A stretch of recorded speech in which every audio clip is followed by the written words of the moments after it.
Why? Why? Why? No. No. We'll miss you.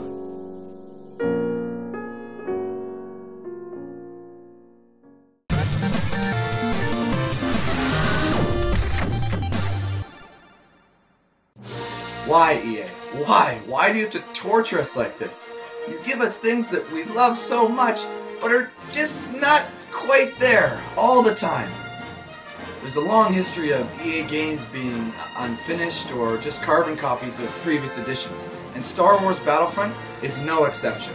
The gameplay feels familiar. You can play in first or third person, and it's a basic shooter with the basic controls and very familiar to what most shooters are like. The difference is they've really kind of dumbed it down and made it feel more like an arcade style shooter. There's 11 guns, only 11 guns, which is kind of low for a shooting game. And your abilities and different items that you can use are broken down into cards that you can only carry 3 at a time. So you can mix and match these cards to create different loadouts, but you're kind of on cooldowns, and there's pickups and stuff all through the maps, and it just feels really arcadey. It's a trap! I'm not too upset with the gameplay and the shooter mechanics of the game. They all work very well and are competent, you know, compared to the other major shooters out there. But one thing about this game is that it looks amazing. They've captured all the iconic images and sounds of the Star Wars universe and put them into this game, running through all the different planets that seem so familiar to you that they've taken from the movies, your favorite planets and stuff like that, and with all the different textures and sounds, and even the blaster fire sounds exactly right, and when things explode, it's the iconic Star Wars. It just looks exactly like you're in a Star Wars movie. I have to commend EA and DICE on what they've done to recreate the Star Wars universe. They've done it really, really well.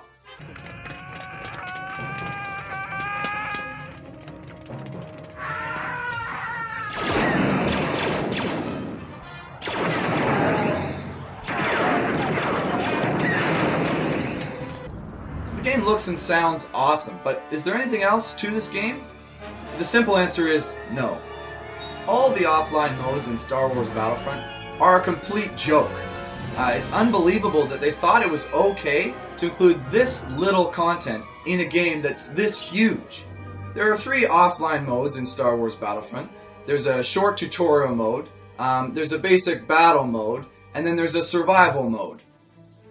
The battle mode is a basic versus mode, which pits you and a couple other AI-controlled computer players against the computer or a friend, and to see who can get to 100 points first.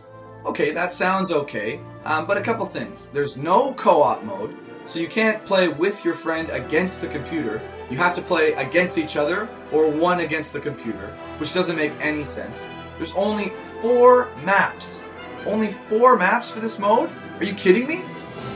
Now hold on, there is a hero mode where you can take control of one of your favorite heroes from the Star Wars original trilogies and go on a rampage against the computer-controlled opponents. But there's no AI-controlled heroes.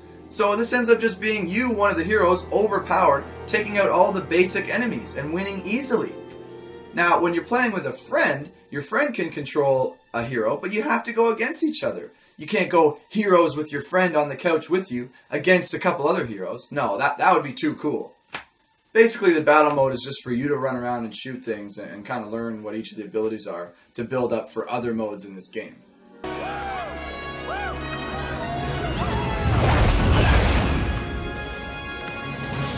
The survival mode is a basic horde mode, kind of defend waves of enemies until you've defeated all the waves of enemies.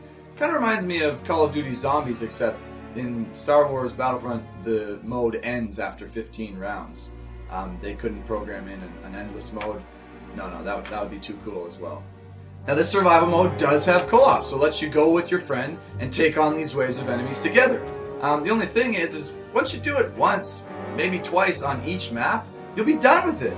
You've done it, you get kind of bored. It's the same thing over and over again. The same enemies at the same times and the same waves. There's no variation at all. So there's no incentive to play this mode for more than an hour and a half to 2 hours. Because once you complete it, why go back? You've done that. Why do the same thing over again?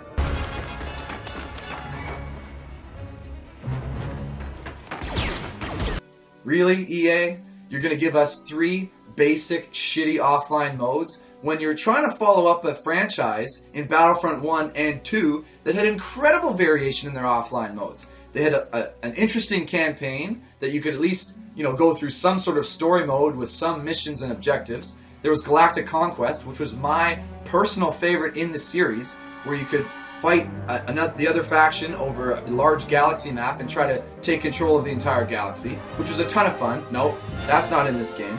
As well, space battles have been completely removed from the game. Completely. Yeah, there are dogfights, but that's limited to multiplayer mode.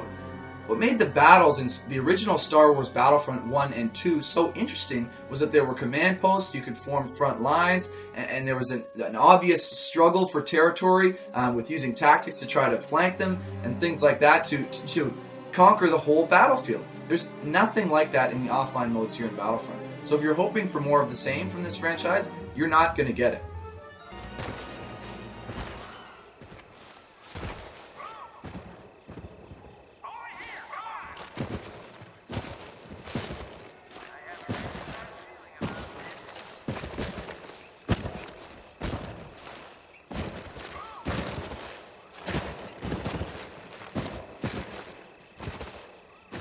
Okay, the multiplayer modes in Star Wars Battlefront better be damn good if you're going to say screw it to all the offline players. As opposed to the 3 offline modes that you get in Star Wars Battlefront, you get 9 online modes. My 2 favorite modes, and the 2 that I think are the most interesting and engaging, are the Supremacy and Walker Assault game modes. In Supremacy, it's kind of like the old Star Wars Battlefront, where you fight for control over command posts and try to battle for territory and see who can take the entire map wins.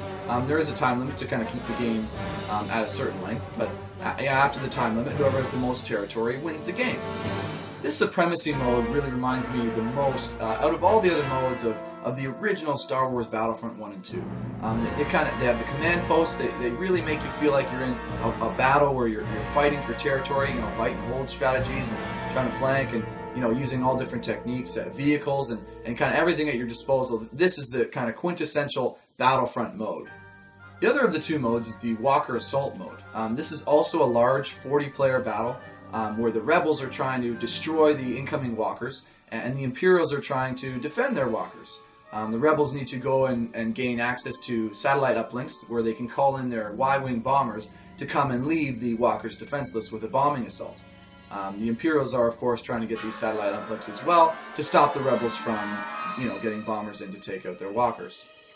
This mode really gives you the feeling, if you're playing as a rebel, that it's this overwhelming incoming assault that you have to kind of scramble to try to defend against. And as the Imperials, you kind of feel like you're the badasses coming in and just wiping away everything in your path.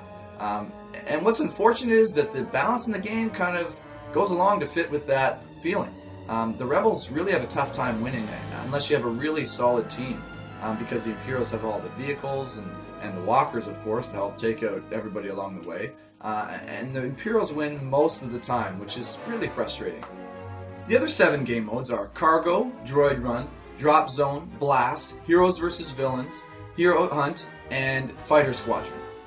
These 7 game modes feel pretty basic and kind of lifeless. The only one that really interested me was Heroes vs. Villains. It became kind of like a chess match, trying to get the best matchup with your heroes and trying to be the one guy who wasn't a hero to take out a hero. It just had a little bit more depth than the other game modes and interested me a lot. I found myself playing Hero vs. Villains much more than any of the other modes because it was just a lot of fun. It makes sense that you have to have these basic game modes in your multiplayer, a deathmatch, capture the flag, point defense, and things like that. And Battlefront includes these, and they work well. I can't say that there's many deficiencies with these modes. That they work fine, but most of the time it ends up breaking down and feels like a shooting gallery, where you just run around trying to shoot everybody. And there's not a ton of strategy in these modes, but I guess that's maybe the point.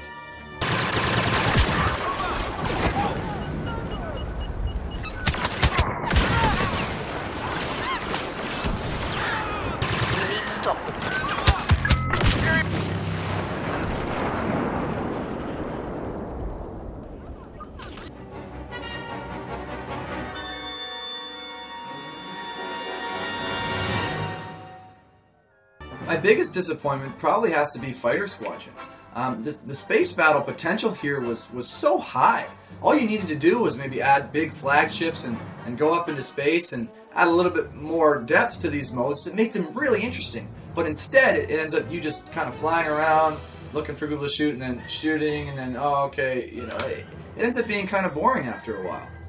I just can't shake this air of disappointment with Star Wars Battlefront.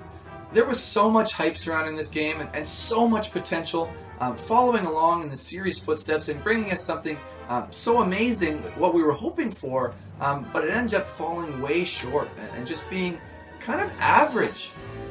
In most of the gameplay, it feels like it devolves into a basic shooting gallery and resembling games like Call of Duty, where you just run around and try to stay active most of the time so that nobody sneaks up from behind you and shoots you. And if you run face to face with somebody, it's basically, oh, whoever can shoot first. There's no real strategy to a lot of these modes. There are some, don't get me wrong, but a lot of the time it just devolves into just run and gun type gameplay, which isn't necessarily a bad thing. Don't get me wrong, this can be a lot of fun, but there are so many other games out there right now that do this exact same thing. We were hoping for something different, something unique, something that Battlefront 2 brought us. We were hoping for that out of Star Wars Battlefront, but it just didn't come.